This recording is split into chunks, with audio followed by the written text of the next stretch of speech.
en el lenguaje que tenemos en mecánica de suelo. No necesariamente tenemos que aprenderla de memoria, sino que vayamos viendo cómo funciona este tema. ¿Ya?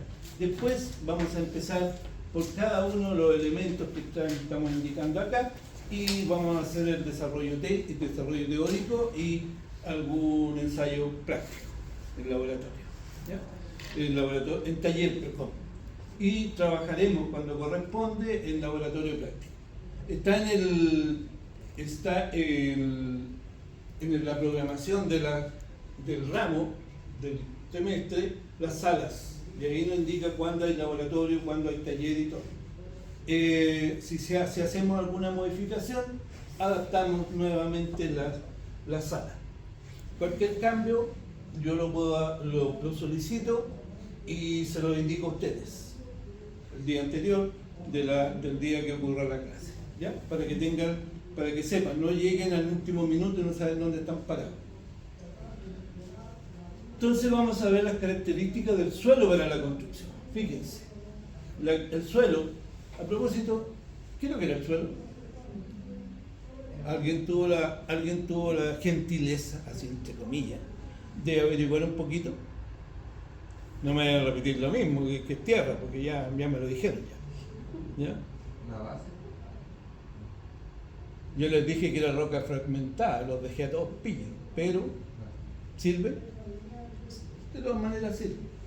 Ahora, que tú digas que es base también es bien, también está bien. ¿Ya? Pero, pero lo que andamos buscando nosotros es una descripción técnica del suelo. Y esa descripción técnica del suelo tiene que ver con todo esto, con todo lo que está aquí.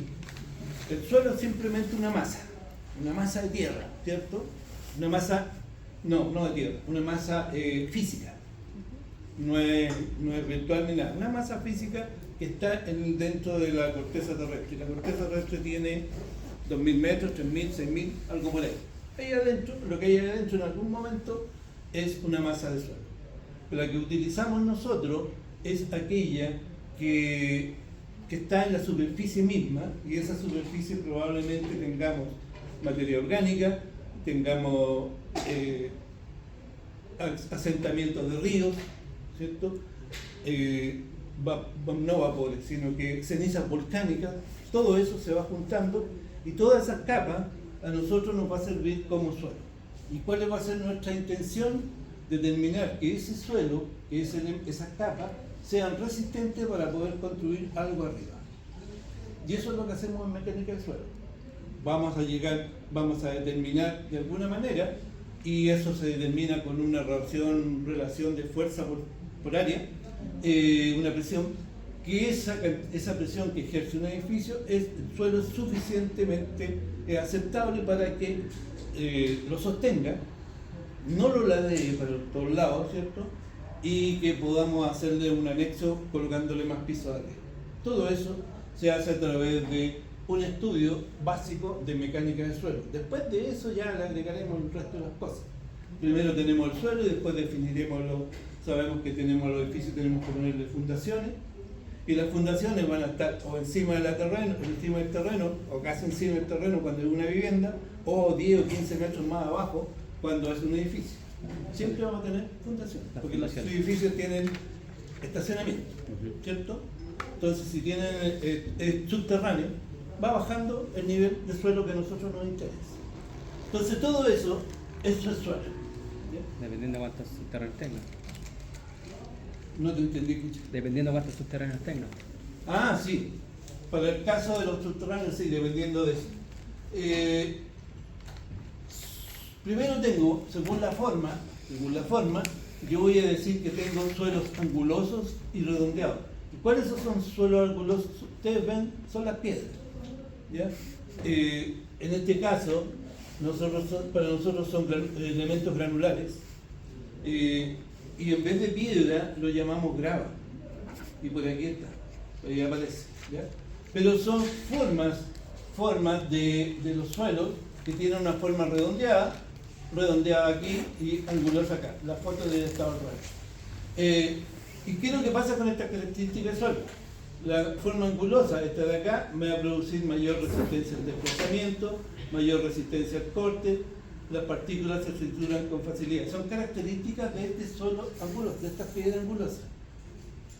Las aceptamos, toda la información que yo le estoy entregando, por favor aceptémosla, porque todavía no hemos definido muchas cosas. Pero si es una partícula de suelo redondeada, tiene una característica que es, tiene resistencia a la compresión, baja resistencia al desplazamiento y por vibración. Si ustedes se fijan, esta piedra angulosa se va uniendo y se van encajando unas con otras, se va formando una red compacta. Eso me produce resistencia al desplazamiento y al corte, porque se supone que está confinado, no está suelto. Eso me va a producir que no se mueva para ninguna parte. Sin embargo, las piedras redonditas, ¿no es cierto?, las piedras de río, es cosa de tocarlas y se desplazan de inmediato. Aunque estén confinadas dentro de un receptáculo, si ustedes le colocan, le introducen una barra de fierro, la barra de fierro pasa, porque las piedras se hacen a un ladito, se desplazan. Eso es lo que estamos diciendo.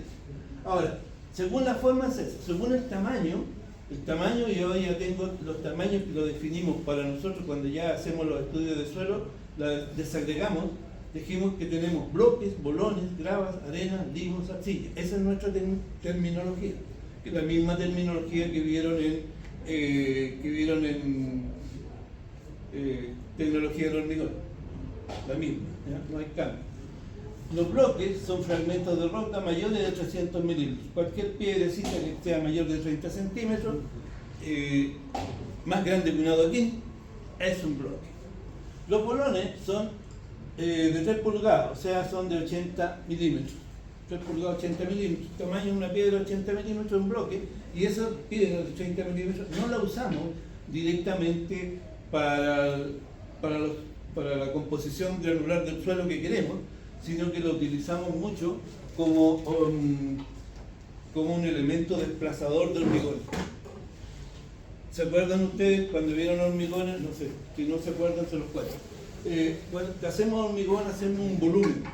Sobre todo los cimientos, cuando hay hormigón en masa, hay un gran volumen.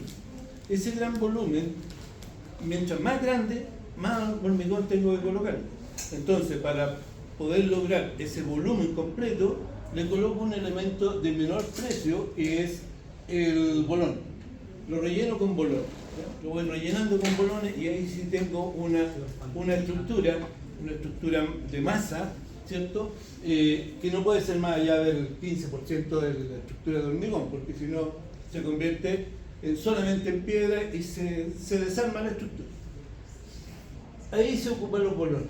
Las gravas de aquí, de las gravas para abajo, ya son los materiales que se vamos a utilizar nosotros en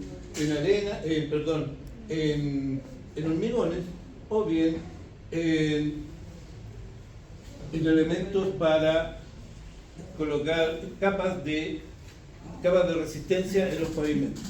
¿Ya? Pasa.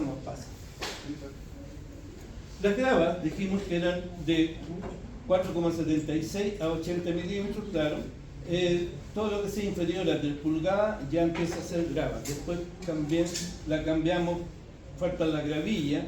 La gravilla son aquellas que tienen un tamaño de 15 milímetros.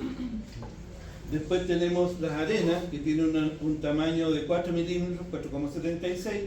Los limos, y hay arena gruesa, arena fina. Después vienen los limos, que es un suelo no plástico con un tamaño de 0,074 milímetros. Y después la arcilla, y la arcilla nosotros la encontramos cuando ustedes hicieron en algún momento una separación de suelos finos con gruesos, con arcilla, pasándolo por la malla número 200. Espero que lo hayan hecho en tecnología del hormigón. Si no, lo vamos a hacer acá también. Ustedes se van a dar cuenta de inmediato. Suelo fino cohesivo, plástico de tamaño menor a 0,02 milímetros, es decir, equivalente a la malla número 200 de granulometría.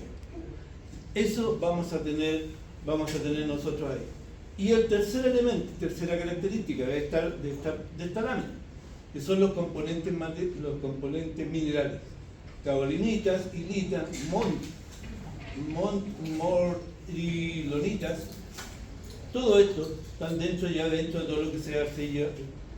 Nosotros no nos preocupamos de esto porque tenemos la característica, o hemos determinado que de los elementos inferiores a 0,02 solamente se acepta un porcentaje de ese tipo de suelo para conformar un elemento. Si queremos un elemento de masa granular, vamos a tener que ocupar todos estos elementos hasta aquí, hasta los limos, más un porcentaje de arcilla, no más que eso.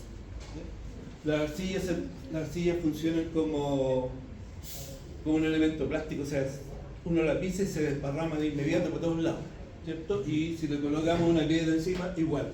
No va a adquirir resistencia, que eso es lo que queremos, ¿ya? No va a tener resistencia. Entonces, eso por un lado son características del suelo de construcción. Avancé. ¿Profe? Dime. La arcilla se ve más como para el norte, estoy equivocado. ¿La arcilla? No. No, la arcilla se encuentra en cualquier tipo de suelo. Ya. Hay En una el norte hay arcilla. más piedra en el norte. Hay No. más bolones grandes en el norte. Al menos En el norte dices tú que hay colones, ¿no? Bueno, depende del cerro donde estemos parados. ¿Ya? Si es un cerro donde hay. Adelante. Donde hay actividad volcánica, probablemente tengamos más arcillas. Porque eso va, como explota, levanta polvo. Y ese polvo se decanta. Y ese polvo, ¿cierto? Se va a convertir, que va a tener un tamaño mínimo, menor que estaba indicado ahí. Con eso vamos a obtener arcilla. Porque lo consultaba porque yo anduve en Andacoyo y el suelo era diferente. ¿Qué característica tenía el suelo de Andacoyo? No sé, como distinto color, así, era como diferente. ¿Será por el tipo de vegetación que se da allá en el norte con eso? Andacoyo era como un hoyo así. No sé, pero hay un principio. Andacoyo es como un hoyo. Está en un valle. Sí. Ya. Hay un principio que es fundamental en construcción. No se puede ocupar materia orgánica. Así que lo que tú viste era de otro color. A lo más probable que haya sido la primera capa que sea orgánica. Eso se elimina. Y lo otro que tenemos que buscar, que tampoco podemos utilizar una capa totalmente de arcilla, una capa muy grande de arcilla. También se elimina. Se limita a un porcentaje. Características del suelo, en eso estamos. Estamos viendo que ahí vamos a determinar texturas, estructuras, consistencias, compacidad, humedad. Todos esos son términos nuestros. Textura, grado de finura y uniformidad detectado con el tacto. Nosotros tocamos y vamos a decir es suave, vamos a decir que es un polvo suave. Lo más probable es que digamos arcilla. Vamos a decir arcilla porque lo tocamos como tal, ¿no es cierto? Suave. Ahora, en la estructura tenemos suelos, los valores de E son la cantidad de vacío. Los suelos pueden ser no cohesivos o suelos cohesivos. Los suelos no cohesivos son aquellos que uno lo coloca en un balde, donde sea, ¿cierto? Un balde, saca el balde y el suelo se desparrama. La arena, cuando ustedes la colocan en un receptáculo, ¿no es cierto?, sin fondo, ahí está, y lo sacan, ven de inmediato que empieza a bajar y se forma un cerrito, y ese cerrito va a tener, se le ha medido una pendiente máxima, y de ahí no sigue bajando. Esos son suelos no cohesivos, suelos que no se unen con él. Pero hay otros suelos que sí son cohesivos y que dependen de la composición del material y puede ser floculado o disperso, no importa. Depende de la composición mineral que tenga.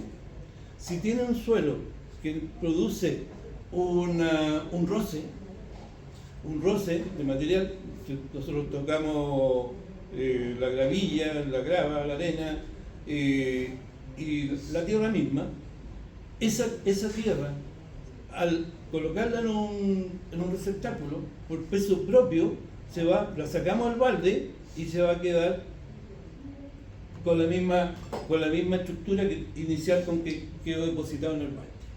O sea, no se va a desparramar de inmediato, va a caer un poco, porque no está compactado. Necesitamos compactar este terreno, hacerlo siempre utilizarlo, ¿cierto? Entonces, suelos cohesivos son los suelos que nosotros vamos a ocupar generalmente en construcción. Los suelos no cohesivos son aquellos suelos que necesitan estudio de ingeniería para poder utilizarlo en construcción. ¿A qué se refiere DR? Densidad relativa. Ya lo veremos. Y lo mismo que el E máximo y el E mínimo son la cantidad de vacío que hay en una muestra. ¿Ya? Si nosotros estamos en esta sala y somos estos alumnos, todo lo que esté en el aire que no sea físicamente la silla y las personas son vacíos. Y tenemos vacío aquí, tenemos aire, y lo más probable es que tengamos agua, porque aquí hay vapor de agua en el interior. Eso es un vacío. Entonces tenemos ese suelo suelto y eso compacto. Ahora, si esta misma sala nosotros la tomamos así y juntamos, corremos las murallas para acá y las otras murallas para acá y bajamos, vamos a dejar esto todo apretadito, vamos a tener un suelo muy compacto, porque no van a ver, va a disminuir el vacío. Entonces esos son los elementos que se juegan en mecánica de suelo. La densidad relativa es para las arenas, pero esperemos más adelante. No me hagan decir todo al tiro, porque si no, después, ¿qué digo en las otras clases? Consistencia. La consistencia es el grado de adherencia y resistencia frente a cargas, propia de los suelos finos, medida subjetiva que sea mediante el límite de Ardern. Ya determinaremos, ya haremos un análisis con la placa Casa Grande, determinaremos los límites de Ardern. ¿Ya? También la consistencia es tener un elemento, un suelo fino, y ese suelo fino lo vibramos de alguna manera, lo separamos primero, lo vibramos, y si ese suelo se junta, vamos a tener lo que estamos diciendo aquí, un análisis de límites de Ardern. Ya, lo veremos. La compacidad de los elementos, aquí estas son las densidades máximas y mínimas, no nos preocupemos de esta forma ni mucho menos. La compacidad es el grado de compactación de los suelos no cohesivos. Aquí estamos hablando de suelos como la arena. La arena no se puede compactar. De hecho se compacta, pero si ustedes lo compactan y la vibran, se suelta, ¿cierto? Entonces, para poder trabajar con arena, se aplican estas fórmulas que están por acá, la densidad relativa. Y la densidad relativa se mide en porcentaje. Y tenemos un 70%, un 80% de densidad relativa, va a ser las capacidades que tienen de resistencia. Y como la arena, si estamos en la arena, en la playa, sabemos que no resiste. Si nosotros construimos un edificio en la playa, como se construyó en el 2010 en Viña del Mar, el edificio vino el terremoto y lo botó. No lo botó entero, lo botó, tuvieron que demoler. ¿Ya? Para evitar eso, trabajamos aumentando la superficie de contacto del edificio con el terreno. Pero los terrenos son determinados, no podemos hacerlo. Entonces la solución técnica y de ingeniería es bajar la fundación que está hasta encontrar un punto en el terreno que sea firme, o sea, lo que se dice encontrar roca. ¿Cómo lo bajo? Se trabaja con pilotes, pilares de madera, de fierro, de hormigón, que se entierran hasta que encontremos un elemento que permita resistir la esfuerzo. Como no hay, en las playas no hay, los estudios se hacen de acuerdo con el roce que tiene la arena con respecto a los pilotes. Con eso se va midiendo y se va determinando hasta qué punto ya, según la resistencia que dé, vamos a tener la mayor cantidad de roce. Entonces ahí vamos a construir nuestro pequeño edificio o gran edificio soportando los laderos. No es necesario cuando tenemos un suelo cohesivo. Los suelos cohesivos basta con que hagamos el cimiento, ¿no es cierto?, correspondiente para un edificio o para una casa. Yo ya les dije que los cimientos de los edificios tenemos que bajar hacia abajo, bajar los pisos de subterráneos que nos esté pidiendo el proyecto. Y sobre debajo de él se hacen análisis si resiste o no resiste. Generalmente a los 10 pisos en la zona central, como aquí en Chile, donde tenemos suelos granulares que son muy buenos para el trabajo, para la construcción de edificios, no va a pasar nada. Si el problema está en la playa o el problema está en construir en laderas de cerro. Ahí están los problemas. Cuando estamos en plano, a pesar de que Santiago no es plano, no ocupamos esta fórmula, sino que ocupamos la fórmula del suelo cohesivo. La humedad es otro elemento que también importa mucho dentro de la construcción, dentro de los suelos. La humedad es la cantidad de agua en los suelos, medida como porcentaje sobre una referencia que es un suelo seco. Un suelo seco es aquel que no tiene agua, ¿ya? Un suelo seco es aquel que se hizo un tratamiento de laboratorio y se les eliminó el agua. No se puede eliminar el 100% del agua, es imposible, pero tiene un 99,9% de vacío, no hay agua. ¿Ya? Queda un poquito de agua, pero no nos afecta. Esa cantidad de agua nos va a servir a nosotros para poder distribuir, determinar si estamos haciendo hormigones, determinar la cantidad de agua que necesitamos para hacer una mezcla de hormigón, de un metro cúbico de hormigón, porque sabemos que en dosificaciones de hormigones tenemos que colocarle como mínimo 150 o 200 litros de agua. Pero esa cantidad de agua también nos va a indicar si necesitamos colocar los 150 o colocar menos. Si la arena está húmeda, la piedra está húmeda, esa humedad es complemento del agua que necesitamos. Luego, si en vez de ser 150, a lo mejor son 90, son 100. ¿Cierto? Como ejemplo. Ahora, esta humedad también me sirve para determinar la máxima compactación que puede tener un suelo. ¿Ya? Y esa máxima compactación también se mide en porcentaje y eso se estudia, se analiza en obra civil. Si yo quiero hacer un estrato, ¿sí? Un estrato para un pavimento de hormigón, y ese estrato se llama base, y esa base es de material granular. Si yo quiero compactarlo, no puedo compactarlo, o sea, sí puedo compactarlo sin agua, a pesar de que sí se puede, pero la resistencia que va a obtener ese suelo va a ser baja.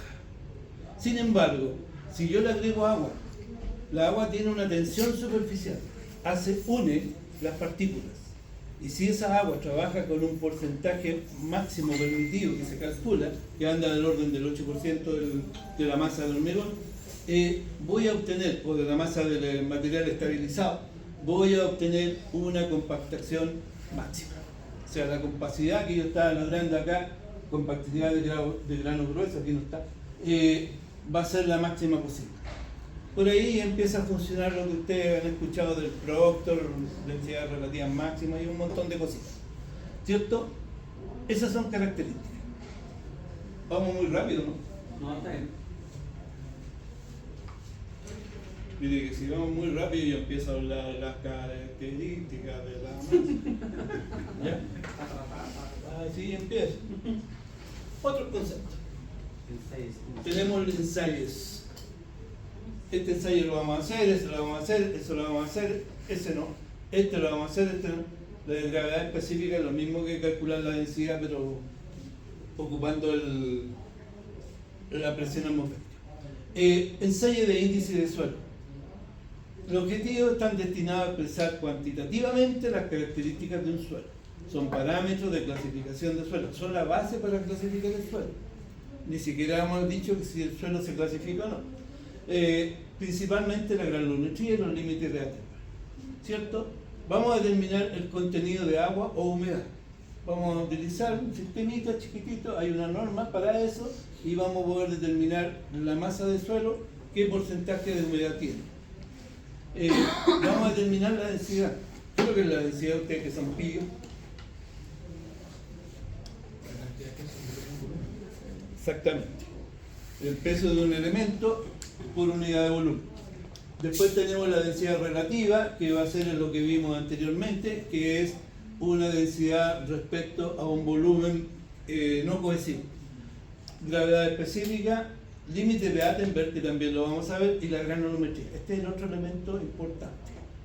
Este es el que nos va a entregar la separación de los granos, ¿cierto? La cantidad de los tipos de granos que tenemos, y nos va a indicar los porcentajes de esos granos que tenemos, y nos va a indicar la distribución en una curva de distribución, cuál es su calidad para poder utilizarlo, sobre todo en hormigón. Porque todo lo que uno quiera hacerlo con masas de suelo, que le falte una piedrecita no se anota, pero en el hormigón sí. El hormigón tiene que resistir una cierta carga, y sabemos que un H30 resiste a los 30 días o a los 28 días. ¿Cuánto resiste?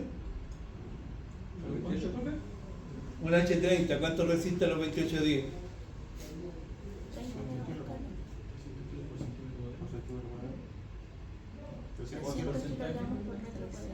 ¿Cuál es la resistencia del hormigón a los 28 días? De 30 serían 300 kilos por centímetro cuadrado. ¿Ya? 30 siempre se multiplica por 10. Ahora, esa resistencia se mide en pascales. Eso es lo que estos ensayos de índice de suelo también lo vamos a ocupar nosotros. Bueno, preguntas acerca de esto. Profe, usted mencionó que íbamos a ver pronto, ¿no es cierto? Sí. ¿Y CDR lo podemos ver? No sé, no he llegado todavía a esa parte del curso, si están o no están las condiciones para hacerse ver aquí en el instituto. Pero por lo menos la parte teórica, sí. Eso sí, lo vamos a entender, lo vamos a ver de qué es lo que estamos haciendo. ¿Sí? Pasa uno, pasa. Consulta acerca de lo que hemos visto. ¿Cómo se viene la mano? ¿Cómo se viene la mano? Pregunta. Está pesada, está liviana, ya lo sabemos. Si lo sabemos, no díganmelo, porque si no gasto saliva. No, ¿cómo se viene la mano con el ramo, por ejemplo? ¿Cómo se viene la mano con el ramo? Eso es lo que estamos haciendo. ¿No? ¿Ya? ¿Bien? ¿Está bien? ¿Bien? Sí. Ya. Bueno, eso es lo que está. Esto era para que ustedes creyeran que yo le iba a pasar materia. Para que creyeran. Vamos a empezar por el primer elemento, que son los reconocimientos de suelos. Llegamos, miramos y encontramos la tierra roja, ¿no es cierto? La tierra rara, otra la vemos húmeda, la otra la notamos con mucho olor, y hay otros elementos que estamos trabajando y encontramos que decimos que esta es una arena o puede ser una pumacita. ¿Ubican la pumacita? Sí. Para los que no sepan, la pumacita es un residuo volcánico que se deposita en algunos sectores, siempre bajo río, y que tienen una característica de ser muy cohesivo. Muy cohesivo, entonces se une, se compacta solo y se convierte en roca, prácticamente. Eso, después para poder disgregarlo y poder construir, cuesta un montón. Si uno hace con una pala así para sacarlo, para sacar material normal, para sacar pumacita tiene que hacer 1, 2, 3, 4 y recién va a sacar una porquerilla. O sea, es un material muy resistente. Si voy a construir sobre pumacita no tengo ningún problema. ¿Dónde se encuentra pumacita aquí en nuestra región? Cerca al norte de Santiago. En el Quilicura, cerca del norte de Santiago. Quilicura, Batuco, Colina, todo ese sector tiene residuos. Y esos son residuos volcánicos de un volcán que está por allá en el San José de Maipo, ¿no es cierto?, al ladito argentino, por esos sectores, que hace más de no sé cuántos años va a volver a erupcionar.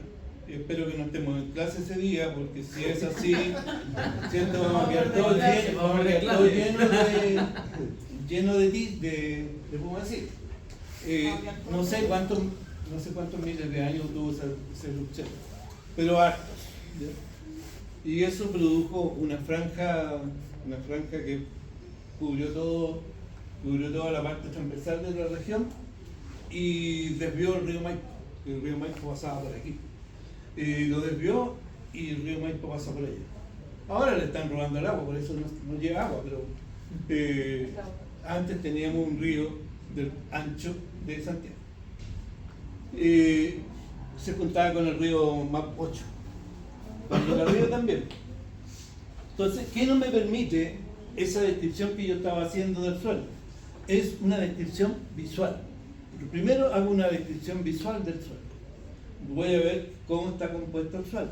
Dice, además de hacer una descripción visual, tengo que complementarlo con ensayos de laboratorio que permitan obtener resultados cuantitativos, o sea, resultados fiables y que yo lo pueda utilizar con ese mismo tipo de suelo en otro suelo que sea similar.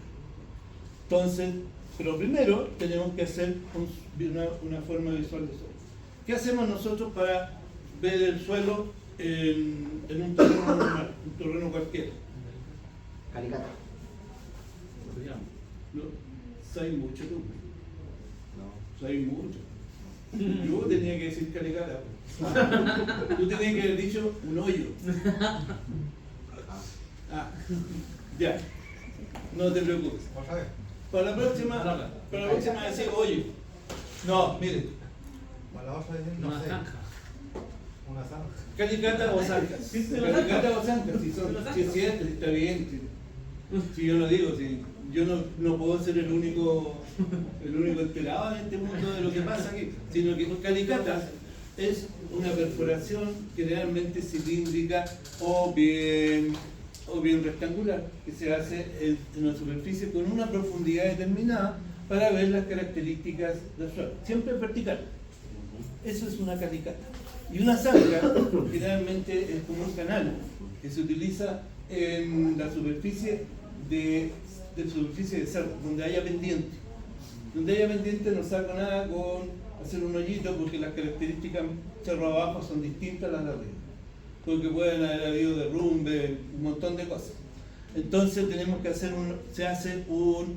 una zanja. A nosotros nos interesan, y sobre todo en Santiago nos interesan las calicatas. Y las calicatas, como dije, puede ser una perforación vertical, como puede ser también rectangular. ¿Por qué rectangular? Porque ya no la hacemos a mano. Antes las calicatas se hacían a puro jornal. Ahora se utiliza máquina. Claro, entonces ya si utilizamos máquinas, el hoyito va a quedar rectangular.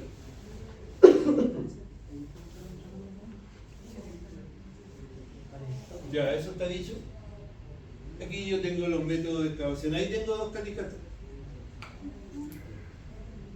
Las calicatas pueden realizarse mediante excavación manual, que puede ser esa, o totalmente mecanizada, que puede ser esta. Aquí va a estar la retro, ¿no es cierto? Va a ser empieza a excavar, y la precaución que tiene que tener la retro es que deje a lo menos una de estas paredes lo más pareja, no removida, ¿ya? Que de manera que yo pueda sacar de ahí la información correspondiente. Entonces tenemos de esta cosa, puedo hacer, fíjense ese tipo de suelo y estos tipos de suelos, ¿son distintos o iguales? Distinto. ¿Por qué es distinto ese de ahí? De arriba arcilla y... Que parece ser que tiene elementos vegetales, que tiene mucha tierrita suelta o tierrita jardín, cualquier cosa de eso, ¿cierto? Y aquí no hay elementos cohesivos, o sea, aquí no hay grava, acá sí. Acá se van a fijar que hay una capa, y no sé qué será esto, pero aquí hay una capa, por ahí veo otra, y abajo veo otras más. Entonces cada una de ellas se va a ver. Las dimensiones son 0,8 por 1 metro, que dice 0 en 1 metro por 1 metro, de manera que pueda que entre una persona y pueda trabajar ahí y poder sacarla.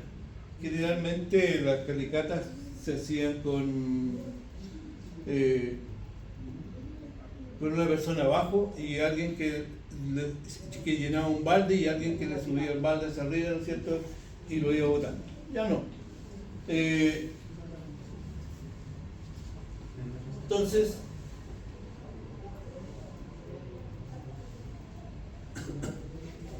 en el caso de la excavación mecanizada, dice, deberá dejar al menos una de las paredes, ya lo dije, que represente fielmente el perfil estratigráfico del pozo. Estos elementos que están aquí, cada una de estas capitas, es el perfil estratigráfico. Pasa nomás. ¿Ya? Ahí lo tenemos, los perfiles, y acá también, parece que es la misma foto. También se nota los perfiles. Profesor, ¿cuánto se debe excavar? ¿Cuánto se debe excavar hacia abajo? Va a depender de la superestructura que tengamos. Si es una vivienda de un piso, basta con hacer una perforación de 2 metros, porque las fundaciones tienen 60 centímetros, 80 centímetros de profundidad. Entonces, con que yo haga una exploración de 2 metros, voy a saber qué es lo que tengo debajo. Si abajo encuentro este material granular como que se nota acá, dejo de excavar. Pero si tenía como al principio que tenía puro material, me aparecía como un material orgánico hacia abajo, quiere decir que a lo mejor estoy en un relleno. Y ese relleno lo tengo que seguir bajando. Si es un edificio ya de mayor peso, como un edificio, ¿cierto? Si no tiene subterráneos, le hacen una excavación de 20 o 25 metros. Pero afortunadamente todos los edificios, para hacerlo más acogedor, le colocaron un subterráneo donde podamos guardar el autito, si no yo no compro ese departamento. Entonces esa misma excavación que se hizo de 15 o 20 metros hacia abajo es la gran calicata. Es una calicata. Hasta que lleguemos al fondo, al sector donde vamos a fundar. Y de ahí, de las fundaciones hacia abajo, se sigue excavando por lo menos unos 3 o 4 metros más. Esas son las alturas que se estiman. Trabajando hicieron eso, debajo de las excavaciones, de las fundaciones que digan, de 6 metros me acuerdo, pero era para ver el drenaje que tenía, para ver el drenaje. Sí, hicieron calicata. Ya. Para ver el drenaje, esta calicata es perfecta. ¿Qué es lo que encontramos nosotros? Más que ver el drenaje, lo que encontramos son las napas subterráneas de agua. Ese es el nombre. ¿Ya? El drenaje es ver el agua, cómo la sacamos de afuera. ¿Ya? Hacemos una canal por aquí, otro canalcito por allá, guiamos la agua y la sacamos del elemento. Pero lo que tenemos que determinar con estas calicatas es si este sector va a estar seco o va a estar húmedo, y si seguimos cavando nos vamos a encontrar que podemos tener un río subterráneo. ¿Ya? Y cualquier elemento que tenga, aunque sea una alturita así, se denomina río subterráneo, ¿ya? De agua. Entonces aquí tenemos esos elementos y lo podemos utilizar. ¿Dónde tenemos problemas? En los sectores donde hayan humedales, sectores muy cercanos a los ríos o humedales normales. Generalmente el agua del río o del humedal queda estancada, depositada. Y si nosotros hacemos una excavación, nos vamos a encontrar que tenemos esa humedad abajo. Y probablemente cuando hagamos las fundaciones, si no le hagamos, el agua va a ascender por capilaridad hacia la vivienda. Para evitar eso, simplemente tenemos que hacer unos sistemas de drenaje que hacemos unas zanjas por los sectores, tenemos que dejar impermeabilizar los muros, hacer la zanja de drenaje, llenarlas de bolones esas zanjas para que no nos caigamos cuando estemos caminando y desviar las aguas para otro lado. ¿Entienden? Entonces tenemos, estas calicatas me sirven para todo y tenemos que hacerlas. Y generalmente, ahora, ¿cuántas calicatas? sería interesante saber, va a depender de las características que tenga el terreno.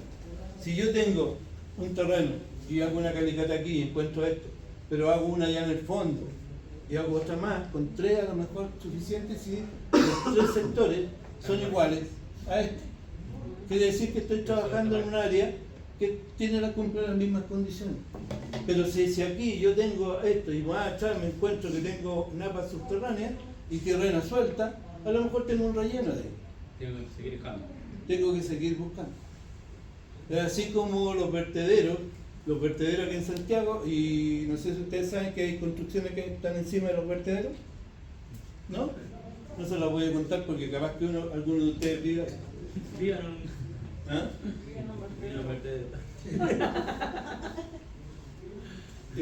Santiago tenemos. Bueno, para solucionarlo, lo solucionaron con pilotes.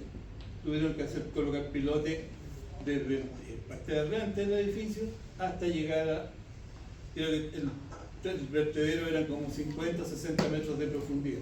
Hasta ahí llegaron. Pero entre medio está todo material de desecho de hogar, de las casas.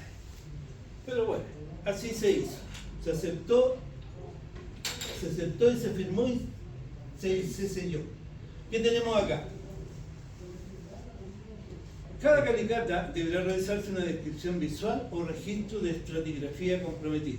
Hay una norma, o sea, hay un checklist que viene aquí anotado también, que es re largo, capaz que diga los puros títulos.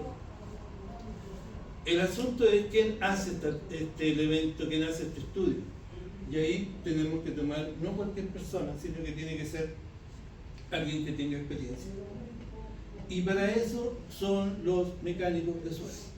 Los mecánicos de suelo son profesionales que se dedican a esto, que nos van a dar las condiciones, estudian geología, poco geología, geotecnia y estudian ingeniería. Ellos me van a determinar y me van a dar las condiciones de fundaciones de los edificios. Entonces, cuando tengamos eso, ese va a ser el personal técnico que me tiene que mirar. Ahora, la persona que se va a meter dentro del hoyo tiene tanta experiencia que el ingeniero le dice, oye, anda a revisar esto y nada más. Pero ya la tiene, ya sabe que cuenta con esa experiencia, no necesariamente tiene que ser un ingeniero metido dentro de un hoyo. Es un técnico o una persona con bastante sabiduría en este tipo de trabajo. Y eso nos va a permitir entregar entonces información que va a trabajar el ingeniero, la va a trabajar en su laboratorio y nos va a entregar algunos datos. ¿Qué antecedente me tiene que entregar como mínimo esta estratigrafía? ¿Es tan complicada esa palabra? Estratigrafía. Le podría poner estatigrafía porque si le pongo esta me cuesta menos. Se me tranca la lengua. Y no vamos a ver qué es lo que está diciendo.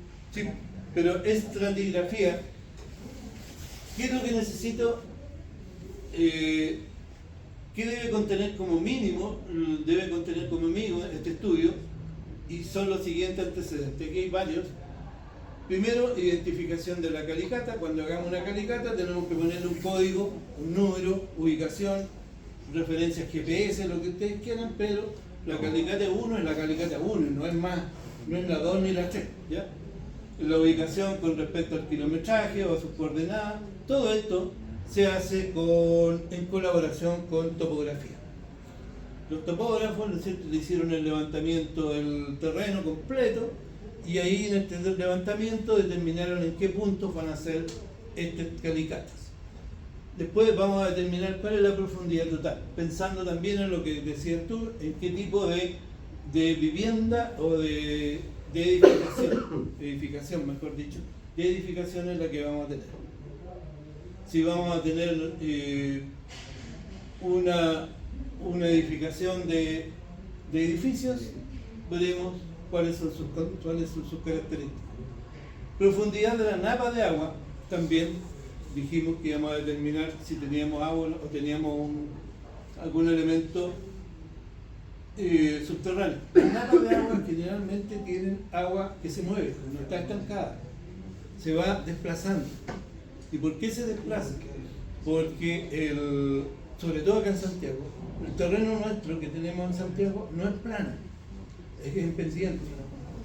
Nosotros estamos entre 1000 a 500 metros, tenemos la cota 1000 de allá cerca del inicio de la cordillera, hasta como 500 metros que voy a estar por allá por Maipú o otras cosas más.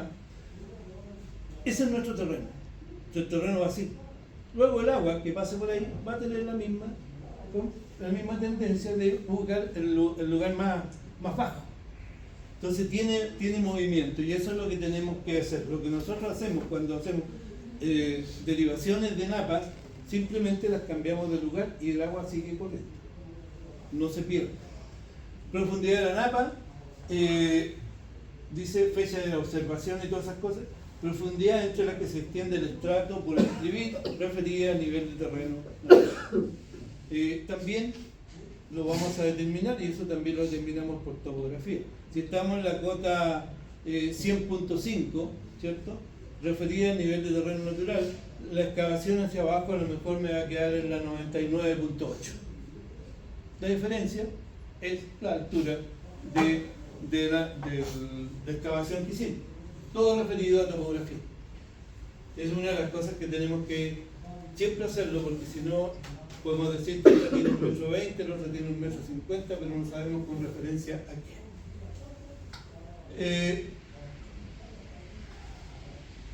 Otro elemento más que debe contener una estratigrafía son descripción del suelo, empleando terminología de clasificación de suelos.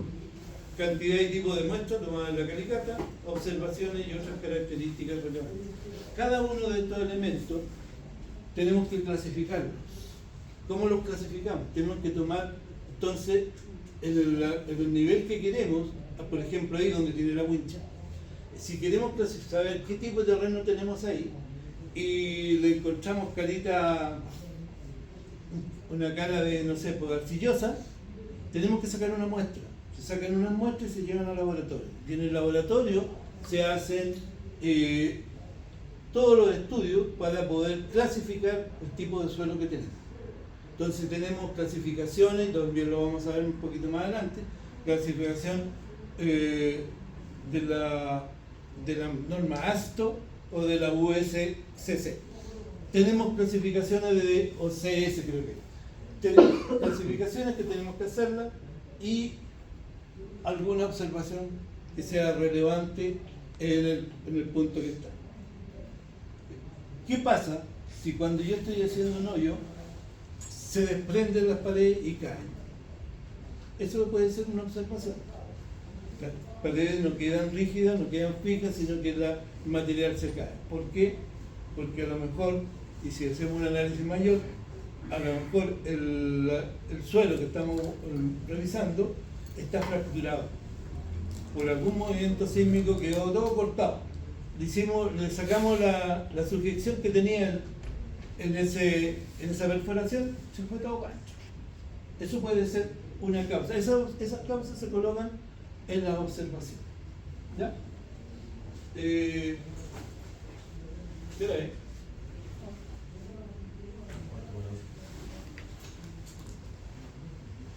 No sé si a ustedes les gusta parar un ratito, seguir después, o seguir todo continuo.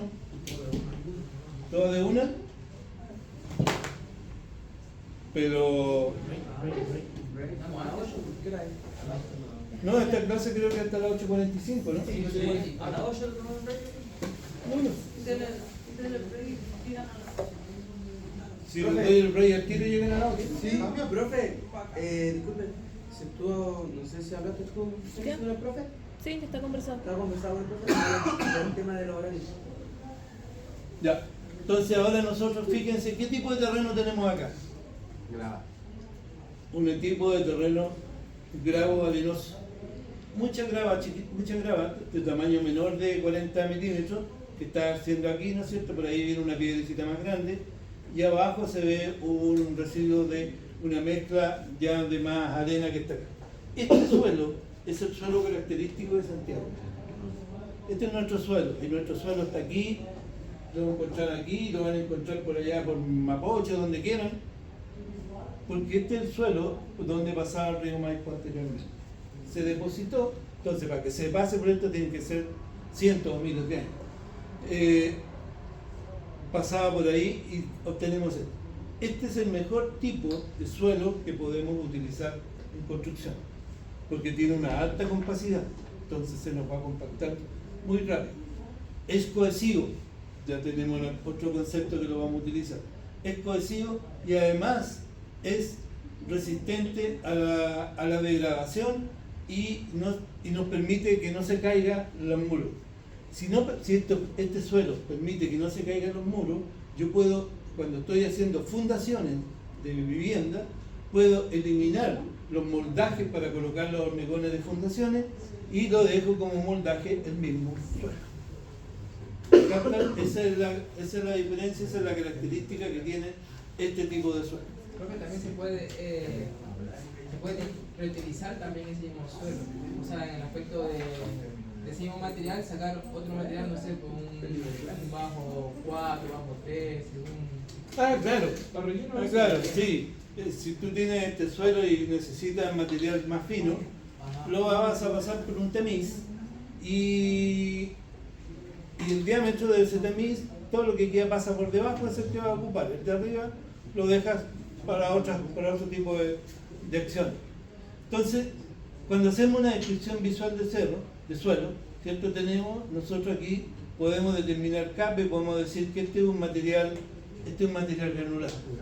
Pero es necesario que hagamos estudios en laboratorio para realmente saber si es granular, qué tipo de porcentaje de tamaño tenemos de bolones, cuánto de grava, cuánto de arena y cuánto de finos. Tenemos que hacerlo para que nos podamos después hacer los estudios. Y tenemos que hacer curvas granulométricas u otro estudio para que podamos llegar a utilizarlo en la obra. Como se pusieron inquietos, salgamos al tiro de recreo. Les hablé de comida y parece que ustedes, cuidado con los ojitos. Mis verdes. Cuidado con los ojitos.